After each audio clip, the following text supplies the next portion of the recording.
Jambo Kenya, thank you and welcome. This is EVC TV News. My name is Atambo Janai. We are back like we never left, and today we are going to give you an exclusive story about the topics that I'll be touching on. We are privileged to be joined by a very generous, amazing and blessed guest. I'm not going to say her name, let her introduce herself. Alright, my name is Diana Kimuma Oguna. Yes. Karibu sana, Diana. It has been a while since we had you here. Sure. And as we had promised you that we'll have her again back to continue with whatever that we were talking about last time. Last time we touched on matters of mental health, and today the story is not that far away from what we had talked about, because our emphasis today is going to be much on matters that you love the most.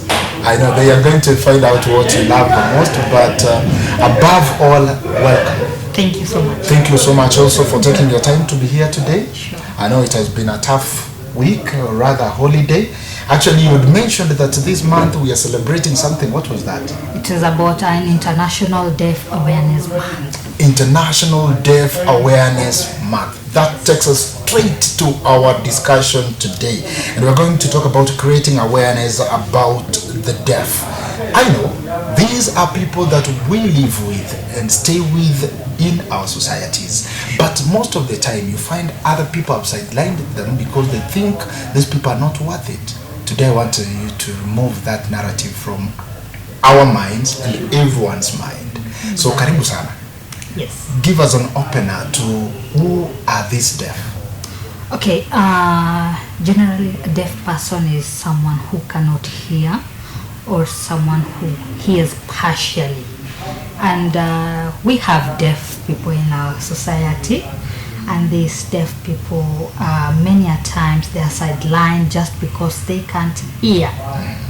Okay, and remember there is this wording goes by saying disability is not inability. Yeah. True, yeah. Yes. So deaf people in the society have been sidelined majorly because they can't hear. And they've been sidelined. Why? Because people in the community don't even understand how to communicate with them.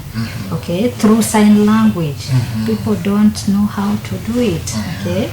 Yeah, so today I'm here to urge people to learn sign language and to give these people with hearing impairment opportunity in the society. Yes. You've actually cracked the nut and almost spilled the beans of all the topics that we are going to talk about, but that is now the way to go. You've mentioned that we live with the deaf in our communities, but we have had scenarios where a child is born while he or she is deaf. We've also had scenarios where as someone grows up, they start losing their hearing capabilities. Unapata mtu alikuwa anasikia vizuri, but with the time they're telling, what did you say? They end up maybe using hearing aids, or others you need to be so close to them for them to hear you. How do you go about that? What type of condition is that? Okay, first and foremost, I'd like to put an eye opener about the hearing loss. We have two classifications, that is prelingual deafness and postlingual deafness. Let me talk about prelingual deafness. Prelingual deafness, this is where a child is born completely deaf.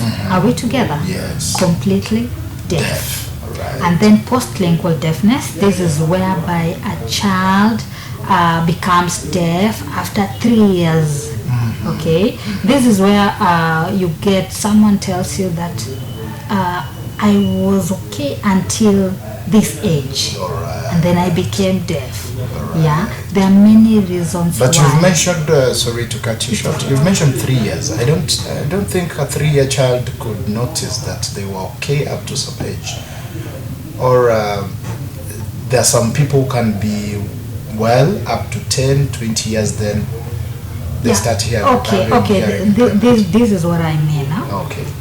Majorly, we know and understand that a child from 3 years and above, they will start acquiring vocabulary within our society. Okay, yeah. So when I say postlingual starts from 3 years and above, I just mean not necessarily 3 years, Okay. but any person past 3 years. It can be 10 years. Alright. It can be 20 years. It can be 50 years. Okay. Yeah. But majorly, this 3-year-old child has already started acquiring what? Yeah. Vocabulary. All right. Now, just a quick one. And now we have two types of use, said prelingual and postlingual. Now, what is the cause of this prelingual deafness? One, it can be hereditary from the family. One. Two, it can come naturally. Naturally. Yes, because I've seen a family where a couple is deaf and they have children who are hearing, or a couple who are hearing and they have a child who is deaf. It can be vice versa. Okay? Now, straight to the postlingual. What are some of the factors or causes of this postlingual deafness? One, we have accidents. We have sickness. Two, we have. Three. I've said one is The accidents. the accident. Two, Then you mentioned sickness. Sickness. Three. I think this one can still fall under accident because when we talk of accident, someone can either slap you, you can hit yourself, you can. There's a lot. Okay. When I talk about sickness, it can be infection. You can be having infections in your ear that causes the deafness. Yes. You can have, we always have this malaria plus, and most of the time you hear someone tells you that I was given malaria queen and it affected me, or some of them were suffering from meningitis. Yeah, there's so many things when we talk about sickness that can cause. Yeah. Maybe to just mention, you've not mentioned noise, but we have had cases, and more. I know most of us could say, if you listen to loud music, if you go to noisy places, you may develop a hearing impairment. Is it true, or it's just it's a theory, a fallacy? Okay. The truth is, if you stay for quite a long time where there is too much noise, it's not necessarily that you'll become deaf, but it will affect your hearing in one way or the other. All right. Yes. That's really amazing. You'd mentioned about what we call sign language, because these people are in our society. We need to communicate with them, and that will take us to a very short break, and then we'll be back to embark on that particular story of Kenya Sign Language. Let's take a very short commercial break.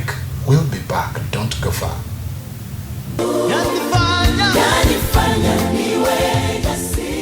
Right, this is Albert Kibenbitok, a trainer at Elgin View College, and also the Deputy Quality Assurance. I want also to take this chance to welcome all the trainees who want to join us this September, and also to welcome the ongoing trainees, our trainees who have been in the institution that we have this term starting September to December.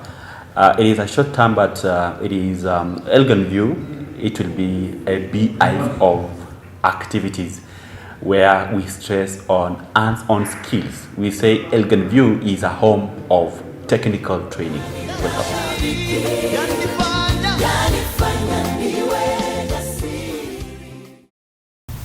Welcome back again. This is EVC TV News.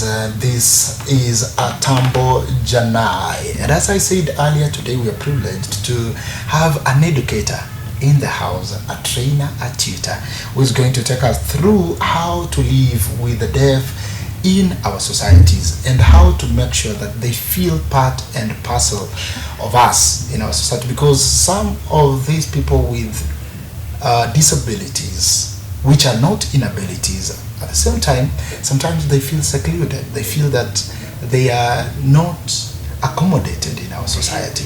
But thank you for taking your time to be here so that you can elaborate and show us that they are part and parcel of us, and they have the same and even more powerful abilities than some of us. So we were to touch on matters of sign language. We need to communicate to somebody who cannot hear me. I'm assuming I can't hear you. You need to talk to me. You need to tell me, pick up that phone. How are you going to tell me that? Okay, first I'll say hello. Please, your phone. Pick. So pick. Yeah. All right. I think that is a class for another day, but it is good. Where can I get these classes? In Elgonview College, we train people in knowing sign language. Yeah.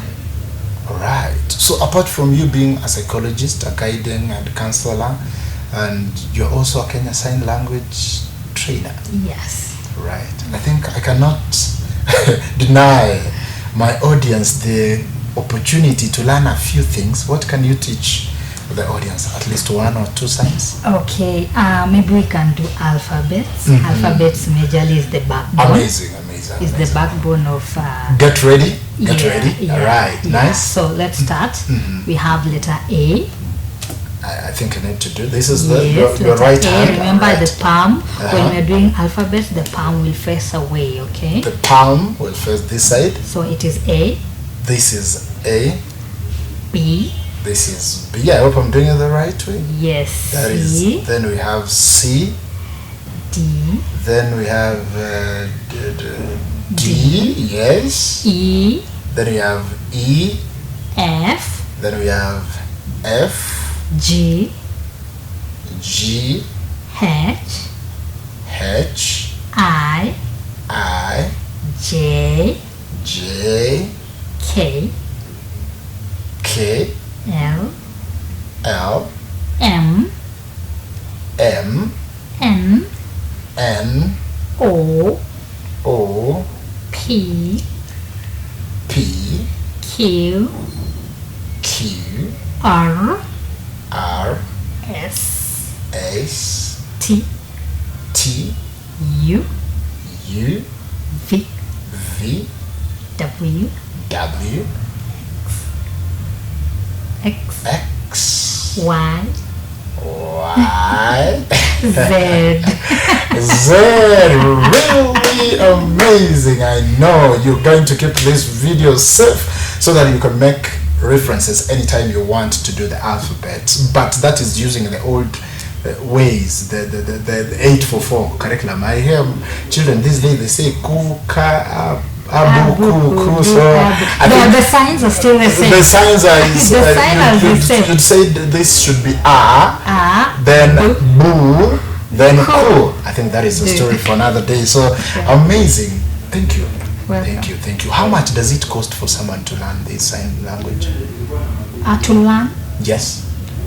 here in Elgonview, per semester they charge 20,000 Per semester. per semester. At the end of the semester, It's 2 semesters. It goes for 2 semesters. That sums up, I think, to 40,000 if I'm not wrong. all right. After that, I get a certificate. After that, you get. And a I can communicate well using Kenya Sign Language. Yes, with more practice, because sign language. Some More people practical. think Some people think that learning sign language just learn like a theory and you go.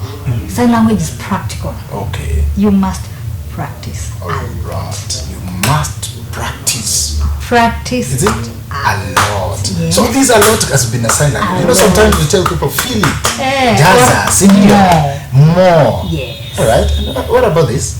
This is just waving by. Bye. Yeah. What about this? Fine. Poor. Sometimes there are signs we can be using and maybe they mean something very different Sure. when it comes to sign language. And I know we don't want to do those signs, but you leave your contact so that they can practice the signs from their houses, and they'll be sending you online and ask you, what does this sign mean? I don't want to do those signs here. So that is really nice. The point still remains that we need to accommodate these people who have hearing impairment in our midst. And maybe from your own judgment, how do you think about the government. Sometimes when people are applying for jobs, you see they are saying that people with disabilities and women, these days they say, and women are encouraged to apply. I don't know whether women are disabled. Of course, I don't want us to go that direction, but now we are on this hearing impairment. Which job opportunities do you think these people have thrived much into? Any person with hearing impairment can be anything. Can be anything. We find that. Can get any kind of job. We have people who have hearing impairment, who are owning big offices, who are running big businesses, who are teachers, who are driving. Okay? Yeah. So let no one sideline any person with hearing impairment, because they also have the same capability like you and I. Nice. Are we together? Yeah, they thrive. They become big people in the society. Nice. But there is this notion again, and I want you to clear it, or rather you can accept or say it's not true. Some people assume that people with disabilities of course, let's call it hearing impairment, or rather any other kind of disability, which is not an inability, as we had said earlier, they are sort of temperamental. Is it true? It is true, because a person who generally is under persons with disability, they have anger issues a lot. Why? Like